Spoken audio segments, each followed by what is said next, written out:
For this video, I will be showing how and where to palpate the muscles that are involved in the ankle joint.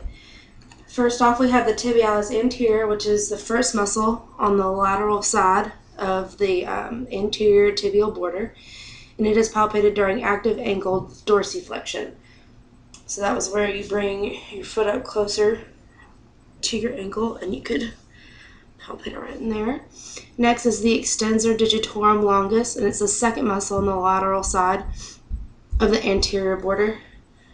So it'd be like on the lateral side, and it is found during active toe extension.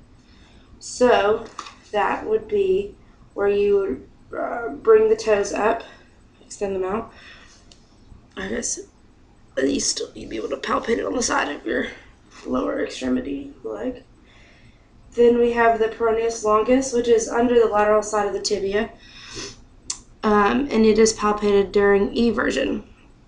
So if you were to invert your toe, you'd be able to palpate it on the side.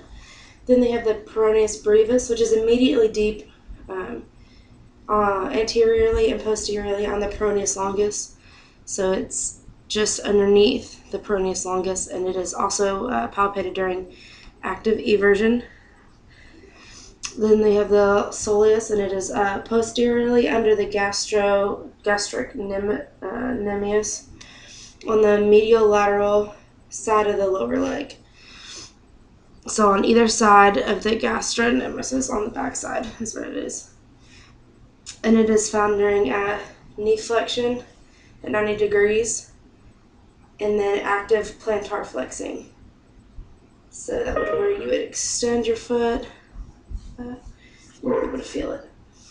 Then we have the gastrocnemius, and it is the easiest muscle on the lower extremity to palpate. It is on the upper one half of the posterior aspect of the lower leg, and it didn't even have a way to palpate it, I guess, because it's so superficial you could feel it, but I would assume during flexion you'd be able to feel it the best.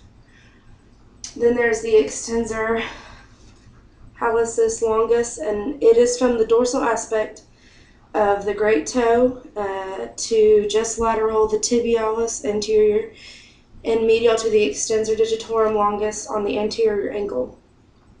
And it is found during dorsiflexion. So you'd dorsiflex your foot and you'd be able to palpate it on the side. Excuse me. Then there's a flexor digitorum longus, and it is immediately posterior to the medial malleosus and tibialis anterior or posterior with flexion of the four lesser toes.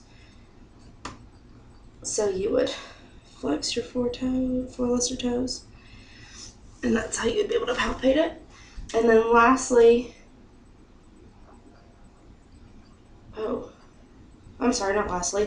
then we have the flexor hallucis longus, which is the most posterior of the three tendons behind the medial malleosus. It's not on the back, but it's the deepest, I guess you could say. And it is with active toe flexion. So with curling your big toe, you would be able to palpate it. Lastly, is the tibialis posterior, and it is proximally and distally immediately behind the medial malleolus, and it is found during inversion and plantar flexion. So I guess you would invert and you would be able to palpate it, and that's it.